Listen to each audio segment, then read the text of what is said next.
मित्रांनो, 4 दात जातीवंत खिलारमधील मैसुरी खिलार खोंड आहे. याचा वापर यांनी वळू म्हणून केलेला आहे गाय भरण्यासाठी, तसेच शेती कामासाठी याचा वापर यांनी करत आहेत. बघा तुम्ही क्वालिटी बघा कशी आहे वासराची. 4 दात खोंड आहे. शरीर बांधा बघा कसा आहे खोंडाचा. स्वभावाला कसा आहे, मारका आहे का? शांत स्वभावाचा, मारत नाही.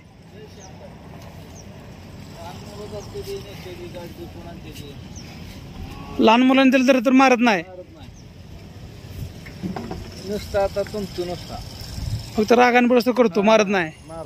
सध्या 4 दात झालेला आहे. 4 दात. तुमचं नाव आणि मोबाईल नंबर सांगा. 89 75 12 66 74. नाव गाव केशव जगन्नाथ शिंगाडे, चांदापुरी. चांदापुरी. मित्रांनो, सध्या पंढरपूर कार्तिकी खिलार वारनिमित्त खिलारखोरांचा बाजार भरलेला आहे आणि या बाजारामध्ये यांनी हा वळू विक्रीसाठी आणलेला आहे. जर तुम्हाला हा मैसुरी खिलार वळू जर आवडला असेल तर सांगितलेल्या नंबरला कॉल करा. मामा बाळू बाबा.